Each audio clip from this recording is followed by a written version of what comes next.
նշան։ Ունենալ սահմանադրական կայուն մեծամասնություն, բայց ունեցած այս որոշման հետևանքով, այսինքն 3/5-րդն Ոչ, չի։ Խոսքը 3/5-րդի մասին է, ես դա եմ։ Եկեք հստակեցնենք տերմինները, սահմանադրական մեծամասնություն։ 2/3 Որակյալ մեծամասնություն։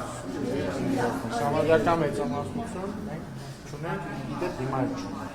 Մենք ունեցել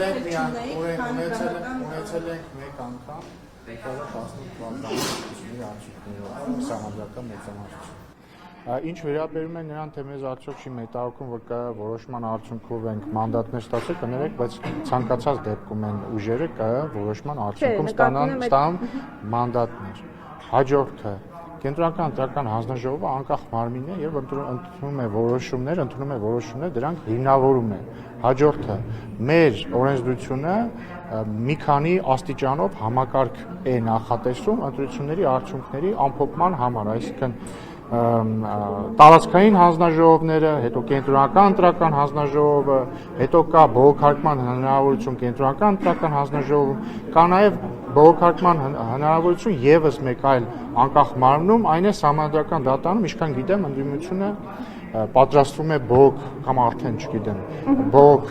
ուղարկել սահմանադրական դատարան եւ սահմանադրական դատարանը թող որոշի։ Մենք մեր ստացած քվեների տերերն ենք, մենք ստացել ենք մեծամասնություն խորհրդարանական, մենք ստացել ենք 700-ից ավել, 720,000-ից ավել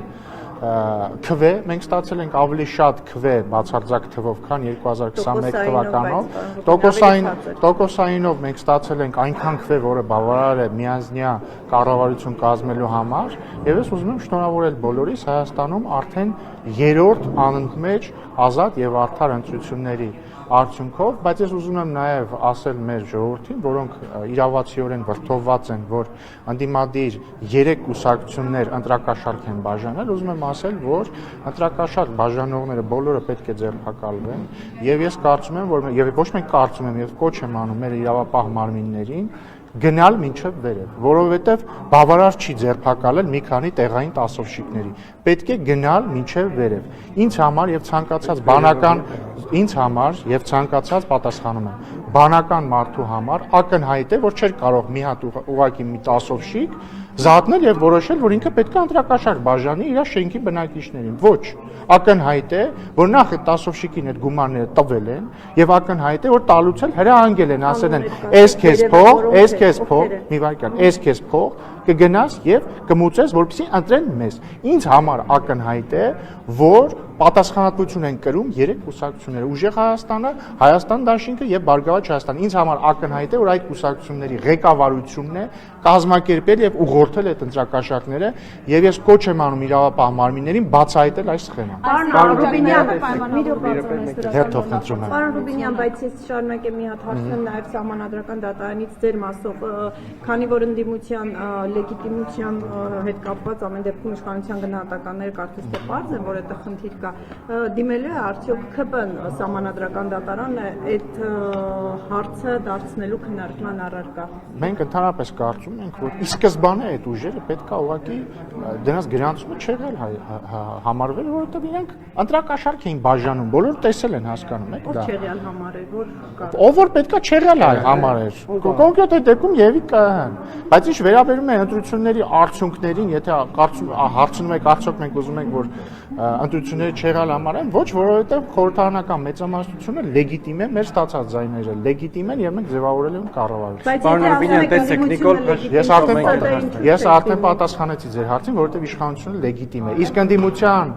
ընդդիմության հարցը, ոչ թե ընդդիմության, այլ հանցագործների հարցը պետք է լուծեն իրավապահները եւ բոլոր ընտրակաշառք բաժանողները եւ կրկնում եմ, ընտրակաշառքի սխեմայի բուրգի գլուխները պետք է պատասխանատվություն կրեն։ Նիկոլ Փաշինյանը այդ նախագիծը շուտով որ պիտի շրջանառվի, այսպես ասած, ազգային ժողովի նիստերի դավիճանքից այս իրավիճակով է պայմանավորված, թե վաղուց հասունացել էր այդ։ Նկատի ունեք, որ խստացվում է պատիժը։ Այո, այդ թվում այս իրավիճակով է պայմանավորված, նկատի ունեմ, այդ թվում մենք հասկացանք, որ պետք է պատիժը խստացնել, որպեսզի ել ավելի քիչ մոտիվացված լինեն ընտրակաշառատուները ընտրակաշառք տալ։ տեսեք Նիկոլ Փաշինյանը այն ինչը որ նախկինում քննադատում էր, բայց օրենքը հայտարարություն չունի, եթե կարծեմ ինչքան։ Եվ ինչ է լինելու։ Այդ դեպքում ինչ է լինելու։ Այդ պահին գործող օրենսդրությամբ են դատվելու, ինչ պետք է լինի։ Տեսեք Նիկոլ Փաշինյանը այն ինչը որ քննադատում էր որպես ընդդիմադիր գործիչ, հիմա իրականացնում է։ Նա քննադատում էր Սերժ Սարգսյանի 3-րդ ժամկետը առաջադրվելու հանգամանքը, հիմա Նիկոլ Փաշինյանը գնում է արդեն 3-րդ Դուք սխալվում եք, Նիկոլ Փաշինյանը գնում է 4-րդ ժամկետի, որովհետև Նիկոլ Փաշինյանը շուտով կընտրվի 4-րդ անգամ։ Նիկոլ Փաշինյանը առաջին անգամ ընտրվել է 2018-ին, երկրորդ անգամ ընտրվել է 2019-ին, երրորդ անգամ ընտրվել է 21-ին, 4-րդ անգամ կընտրվի 2026-ին։ Ես ձեզ ուզում եմ հիշեցնել, մենք ընդհանրապես ինչ էինք Սերժ Սարգսյանը քննադատում, որովհետև ինքը եկավ, ասեց, գիտեք ինչ կա։ Ես ուզում եմ համադրությունը փոխել եւ խոստանում եմ, որ չեմ լինի վարչապետ։ Հետո 2017-ին հանրապետականը ընտրությունների մասնակցեց Կարեն Կարապետյանով որպես առաջին համար, Սերժ Սարգսյանը ընդհանրապես չէր երևում այդ քարոզարշավին։ Ձերի հետ ընտրակաշառք բաժանեցին այդ քարոզարշավին, կեղծիքներով հաղթեցին, կեղծիքներով եւ Կարեն Կարապետյանի դեմքով։ Դրանից հետո Սերժ Սարգսյանը եկավ, ասեց Բարև ձեզ, ես եմ վարչապետի տեխնացում։ Այդ դրա համար ենք քննադատում։ Քննադատում ենք, որ ինքը համադրություն փոխեց, որպեսի մի վարքան փոխեց համադրություն, որպեսի շրջանցի արգելքը նույն մարդու երկու անգամից ավել նախագահ լինելու եւ դառնա վարչապետ։ Մեր դեպքը լրիվ ուրիշ դեպք է։ Մենք խորհրդարանական հանրապետություն ենք, խորհրդարանական հանրապետությունների գերակշիռ մեծամասնությունում չկա ժամկետի արգելք։ Այն պարզ պատճառով, որ խորհրդարանական համակարգերում լինում են հաճախ Ժորժը խանգարում եք ինձ։ Լինում են հաճախ օրինակ արտահերթ ընտրություններ։ Մեր դեպքում արդեն 2 արտահերթ ընտրություն ա եղել։ Խորհրդարանական համակարգերում ընթացքում, չգիտեմ, կարող են վարչապետեր փոխվել ու այսպես շարունակ։ Դրա համար որ խորհրդարանական համակարգը չի նախատեսում։ Բացի այդ, խորհրդարանական համակարգում մանդատը մեկն է եւ սահմանափակված է այդ մանդատը։ Նիկոլ Փաշինյանը չի միայն ստացել մանդատ իշխելու հասկանում եք, կառավարություն կազմելու։ Քաղաքացիական պայմանագիրն է ստացել այդ մանդատը։ Ինչա նախագահական համակարգում սահմանափակում, որովհետև նախագահը ստանում է առանձին իր մանդատը եւ ունի շատ ավելի մեծ լիազորություններ, քան խորհրդարանական համակարգի վարչապետը։ Եվ հետեւաբար իմի բերելով ես համաձայն չեմ ընդհանրապես ձեր պնդման հետ, որ Նիկոլ Փաշինյանը արել է այն, ինչ Սերժ Սարգսյանը։ Տեսեք 4-րդ անգամ Նիկոլ Փաշինյանն Գուցե ավելի Ինչ ասեմ, ուրիշ մարդիկ կան, բայց քաղաքացիական պայմանագրի համաժողովը, որը ձևավորել է համաժողովի ցուցակը եւ որը ընտրել է վարչապետի տեխնացու, ընտրել է որպես վարչապետի տեխնացու, այլ նաեւ Նիկոլ Փաշինյանը։ Տեսեք, հիմա դուք իշխանությունը ընդդիմությանը խորհուրդ է տալիս, հա, համակերպել այս ընտրությունների հետ այն առումով, որ ընտրությունները կան բացարձակ Չէ, ընդդիմությանը մենք խորհուրդ ենք տալիս ինքնալուծարվել, մենք այլ խորհուրդ չենք տալիս։ Հիմա տեսեք, չէ, ասածս ինչ է, որ մանդատներ չվերցնի։ Այդ թվում ես խորհուրդ եմ տալիս չվերցնել մանդատներ, խորհուրդ եմ տալիս իրենց կուսակցությունները լուծարել, խորհուրդ եմ տալիս ինքնակամ ներկայանալ ոստիկանություն եւ հայտնել, ով որ իրանցից ընտրակաշառք բաժանել, հայտնել մեղայականով, ասել այո, մենք ենք ընտրակաշառք բաժանել։ Հիմա ինչու, բայց ընտրությունների շատ ուրախ խորհրդարան կլինի։ Վերջապես մենք ստիպված չենք լինի 5 տարի անցկացնել մարդկանց հետ, ովքեր եկել են այստեղ զուտ իրանց ապօրինի ձեռք բերված գույքը պաշտպանելու համար կամ իրանց հուսով եմ դատվելիք ղեկավարությանը պաշտպանելու համար։ Բայց Գյումրիում արտահերթ ընտրություններ անցկացնելու իրավական հիմքը որն է, տեղի ունեցել ընտրություններ, քաղաքացիները հայտնել են իրենց ընտրելու իրավունքը եւ ձևավորվել է Գյումրիում իշխանություն։ Ես կարծում եմ նաեւ փաստ է, որ այո, ճիշտ եք ասում, եթե խոսքը թիմ ընտրությունների մասին է, տեղի են ունեցել ընտրություններ, ովքեր մի քանի ուժ իրար հետ իհարկե խաբելով, բայց դա էլ է քաղաքական գործունեության մաս, վատ մաս իրանց դեպքում դա կիրառվում, բայց ձևավորել են իշխանություն, բայց մի վարքան, ոչ, նույն ձև չի արել, բայց հիմա 2026 թվականի ընտրություններում փաստ է, որ քաղաքացիական պայմանագիր կուսակցությունը Գյումրիում հավաքել է 50%-ից ավելին։ Արդյոք սա ավտոմատ տեխնիկապես նշանակում է, որ Գյումրիի թիմում պետք է լինեն նոր ընտրություններ։ Ավտոմատ տեխնիկապես չի նշանակում, բայց ես կարծում եմ քաղաքականապես նշանակում է, որ կան բավարար հիմքեր պնդելու, որ պետք է Գյումրիի ավականին ծրվի եւ նոր ընտրություններ կազմակերպեն։ Կրկնում եմ, ես խոսում եմ քաղաքական անհրաժեշտության մասին։ Էլ չեմ ասում, որ այս քարոզարշավի ժամանակ Ժորժ ջան տեղի ունեցել մի քանի մեծ խայտարակություն։ Դուք մոռացել եք, որ Գյումրիի քաղաքապետ Վարդանիկը ձերբակալվել է քարոզարշավից առաջ դեռ ձերբակալվել է կաշառք պանջելու կամ վերցնելու մեղադրանքով այստեղ disclaimer, մեղադրյալը ամեղ է, քանի դեռ չի ապացուցվել նրա մեղքը, եւ բացի դրանից մոռացել եք, որ հրապարակվեց ձայնագրություն, ըստ որի Գյումրիի քաղաքապետ Վարդանեկը ինչ որ մեկին ասում է, ես մեկ քայլ անգամ չեմ անի առանց X որտեվ կարևոր չի, էլի, ով է այս կոնտեքստում։ Օտարերկրյա երկրի։ Հիմա ես կարծում եմ, որ հստակ լեգիտիմության ճգնաժամ կա Գյումրիի քաղաքապետարանում եւ այդ հարցը պետք է լուծվի։ Պարոն Ռուբինյան, դուք որ ասում եք ընդդիմությունը մանդատները չվերցնեն, բայց համանadrությունում նշված է, որ խորհրդարանում նվազագույնը պետք է լինի 101 падգամավոր, եթե ընդդիմադիրները մանդատները չվերցնեն։ Որը խնդիր չի առաջանում։ Չէ, բայց Որևէ համանդրական խնդիր չի առաջանում։ նշված Տվողը մենք չենք, տվող, ԿՊ-ն կծորտ ուժեր չունի։ 3-րդը չի նշանակում համադրական։ Ոչ, չի նշանակում։ Դեպքում ո՞նց է այդ հարցերը լուծելու։ Որ հարցերը։ Քվե պահանջի համադրական մեծամասնություն։ Եթե գանք այդպիսի խնդրի, կմտածենք ինչպես լուծել այդ խնդիրը։ Համանadrություն փոխելու հետ կապված։ Կքննարկենք կհասկանանք։ Միջազգային պայմանագրերի համար համադրական մեծամասնություն։ 200-ից ավել մեղադրյալներ ընտրակաշառքի գործով, նրանցից մեծ մասը 100-ից ավելին համենայն դեպս հակակոռուպցիոնի նախագահը ասաց, որ տվել են ինքնախոստովանական ցուցմունքներ, բայց եթե դուք տեսել եք, ես համենայն դեպս չեմ տեսել։ Ընդդիմադիրները բողոքարկել են այդ ձայնագրությունները, որոնք համարում են կեղծ։ Կամ անկախ փորձականություն։ Չգիտեմ, դուք եթե նկատել եք ընդդիմադիրները, Կալուգացի օլիգարխը, իր թիմակիցները, Ծառուկյանի թիմակիցները, Քոչարյանի թիմակիցները, իրանք ձեռ էին առնում բոլորիս, հասկանում եք։ Լրագրողները մոտենում են, ասում են, լավ, ի՞նչ կարծիք եք այս ձայնագրության մասին։ Մարդկանց հիմարի տեղ դնելով ասում են դրանք կեղծ են կամ ասում են, գիտեք ինչ կա, մի բարեկամը մյուսին քյաբաբ ա ուզեցել։ Դա դուք հետ եղել ա ձեր կյանքում, որ դուք ձեր բարեկամին զանգեք, ասեք, կգաս քյաբաբ ուտենք, ինքը ասի, ինքը հետևից ասի, գիժես արա, ես բաց կապով զանգել։ Հետ եղել ա։ Զանգեք, ասեք շարունակ ուտես, ասի, բայց ինչ ես բաց կապով զանգել, հո դու հիմար չես։ Ահա այն ինչ պետք է իմանալ Կալուգացի օլիգարխի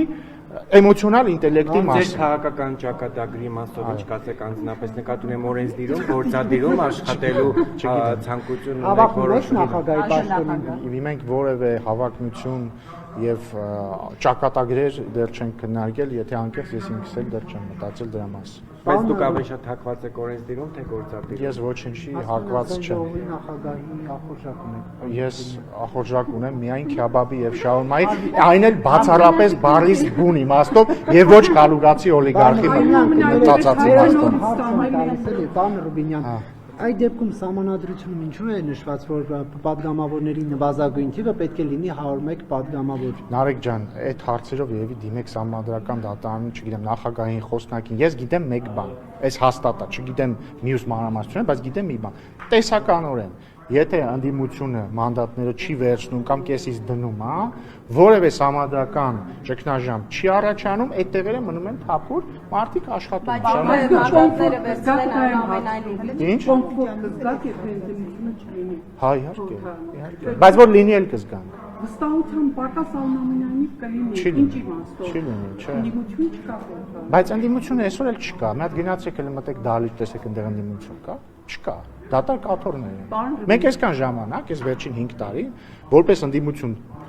տեսել ենք 50%-ով դատար կաթոռներ, այսինքն նիստերի կեսին տեսել ենք դատար կաթոռներ, մյուս կեսին տեսել ենք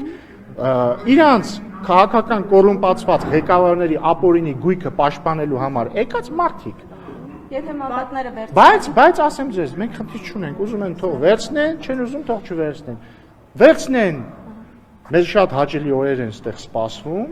եւ դրանցից մի քանիսին հատուկ անհամբերությամբ ենք սպասում, այդ թվում ես հատուկ անհամբերությամբ եմ սպասում մի քանիսին, չի մասնախոսք։ Իսկ եթե չվերցնեն, էլի շատ հաճելի կլինի, վերջապես քաղաքակիրթ բանավեճեր տեղի կունենան, իրար հետ կբանավեճեն գուցե, չգիտեմ։ Դուք անդադ խոսում եք ձեր թիմակիցները ընդդիմության, կաշառակերության մասին, բայց Կաշառակերության եւ կաշառատվության։ լավ։ Բայց տեսեք, ձեզ հետ ԿՀ-ի որոշումից հետո ամբողջ ընդդիմությունը ասում է դուք մանդատագող եք, որովհետեւ անհնար է քաղաքական որոշում չլիներ այդ ամենից։ Բայց պետք է հիմնավորվի, չէ, ասածը։ Ասում են դե չունենք ձայներով լսեք էլի, ես հիմա այս ճեպազույցի ժամանակ իմ մոտ ֆլեշբեքեր են տեղի ունենում, 5 տարի ես եկել եմ ստեղ ճեպազույցան տվել, դուք ինձ ասել եք ընդդիմությունը ասում է սենց, ընդդիմությունը ասում է սենց, այդ լավագույն դեպքում, դուք նկատում չեմ անձամբ ձեզ, էլի լրագրողներդ, չէ, դուք այս ընթացքում ոչ միայն ընդդիմության անունից, ինչ ասել եք, եկի ասել եք ԿՊ-ն չունի բան, չունի աջակցություն, չեք կարծում, որ ձեր ռեյտինգն իջել է, չեք կարծում, ինչու եք դուք վստահ, ինչ ասել եք։ Ես ինչի եմ սիրում ընտրությունները եւ արդար ընտրությունները։ Գալիս է ժամանակը, մարդիկ տալիս են այդ պատասխանը։ Հիմա անդիմությունից 5 տարին ինչ ասես չի ասել, մեզ ասելա դավաճան, մեզ ասելա, չգիտեմ, եսի ինչա բարո, ինչ ասես ասելա, չէ։ Երկու անգամ մի հատ 21 թվականին մի հատ էլ հիմա ժողովուրդ եկավ ասեց, Ժորժ ջան, ինքը պատասխանը տվեց։ Օրինակ Ռոբերտ Քոչարյանը այս Քարոզարշավին ասում էր, չէ։ Ժողովուրդը Սյունիքը պետք է Փաշինյանին ցույց տա չէ, Սյունյաց ողջույն ցույց տա, ակնարկելով 2021 թվականի դեպքը, երբ որ Փաշինյանին իրենց թափթփուկները հայհոյում էին։ Հիմա կարելի է գնալ օրինակ բացել նայել Սյունիքի արդյունքները, քվեարկությունները ու հասկանալ, այդ իր պատկերացած Սյունյաց ողջույնը վատ իմաստով կարող է իրան են տվել, այդ Սյունյաց ողջույնը։ Հիմա ասածս ո՞րն է շատ, հիմա ասածս ո՞րն է։ Պետք չի ուղղակի ասել, ընդդիմությունը ասում է սա, դրա տակ պետք է հիմք լինի։ Ես երբ որ ասում եմ ընդդիմությունը ընտրակաշառատու է, ես հիմք ունեմ դրա տակ։ Ես ունեմ ձայնագրություններ, դուք ունեք ձայնագրություններ, ես ունեմ ականջ, ես ունեմ լսողություն, ես ունեմ հրապարակված ձայնագրություն, որտեղ հստակ ասում է, որ այդ մարդիկ ընտրակաշառք են բաժանել։ Հիմքը, պարոն Ռուբինյան, վերաքվեարկությամբ Ես էլ ասում եմ կենտրոնական ներողություն։ Ինչ անշանակում վերաքվեարկությամբ Ծառուկյանը անցնում է։ Բա վերահաշվարկով կներեք, վերահաշվարկով այդ ընտրատեղամասերը։ Քանի որ Ծառուկյանի հիմա ես չեմ ուզում պատասխանել կենտրոնական ընտրական հանձնաժողովի փոխարեն, որտեղ դա այսինքն առանձին մարմինն է, իրանք են այդ որոշումը կայացրել։ Եթե ես ճիշտ եմ հասկանում, կենտրոնական ընտրական հանձնաժողովի որոշման հիմքում ա եղել այն, որ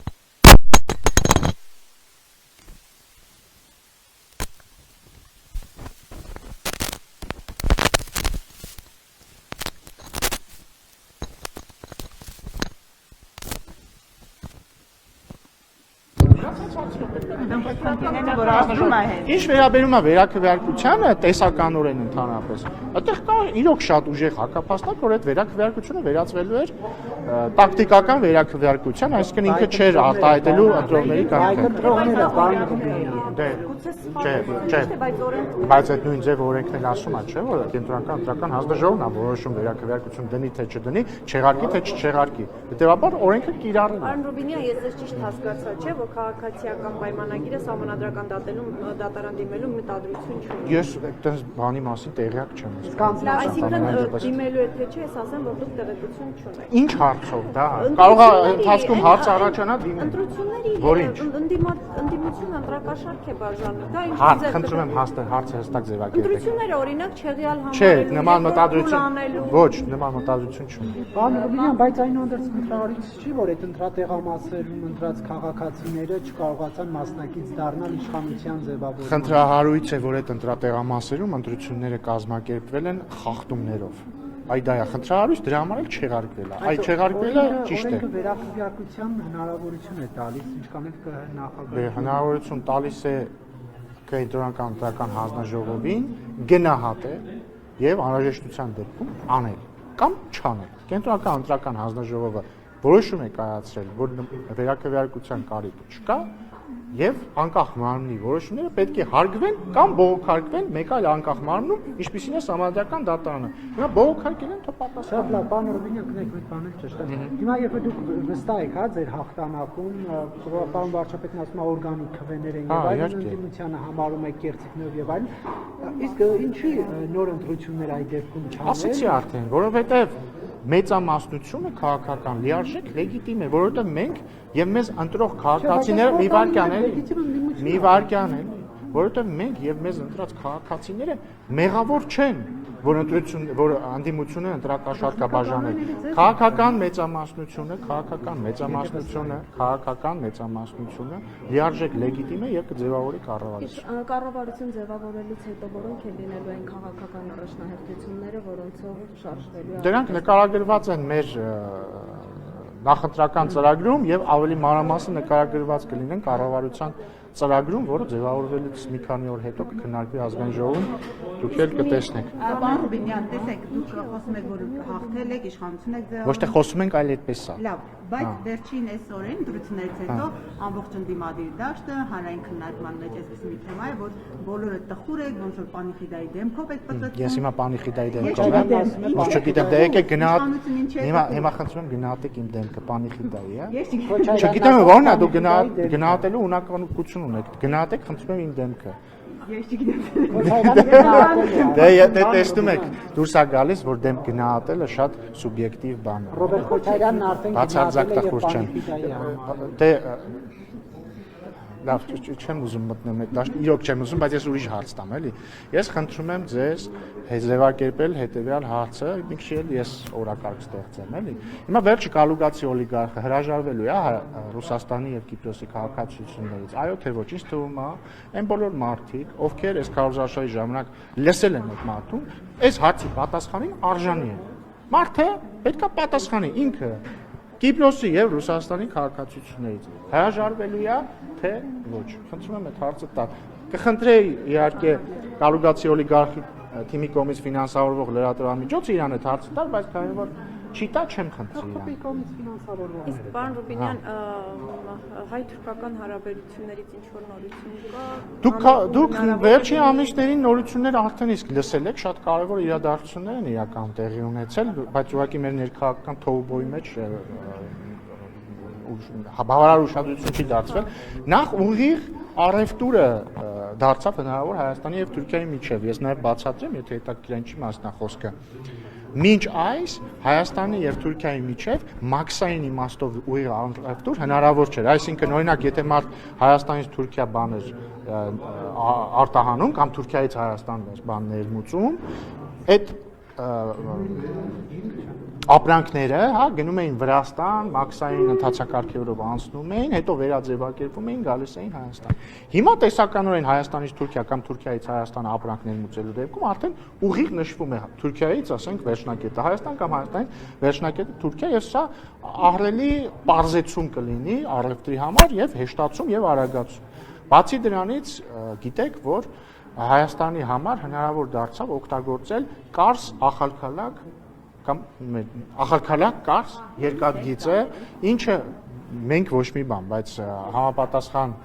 տնտեսվարողները, այսինքն արդեն հնարավորություն կունենան այդ երկաթգիծը օգտագործել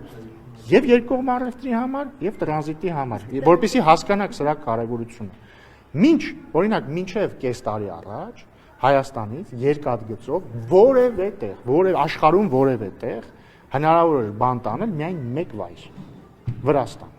Այսինքն Թբիլիսի կամ Փոթի ամենահեռուն Փոթին էր, որ երկաթգծով Երևանից, Հայաստանից հնարավոր էր տանել։ Ինչ տեղի ունեցավ վերջին կես տարվա մեջ։ Նախ Հայաստանի համար բացվեց երկաթգիծը Ադրբեջանի տարածքով եւ այսինքն հնարավոր դարձավ արդեն ոչ միայն Փոթի բան տանել, այլ Վրաստանով եւ հետո Ադրբեջանով բաներ տանել եւ բերել Ռուսաստան եւ պատկերացրեցիք, չէ, ամբողջ արևելք Ռուսաստանից ասենք Միջին Ասիա, Չինաստան եւ այսպես շարունակ։ Հիմա ինչ տեղի ունեցավ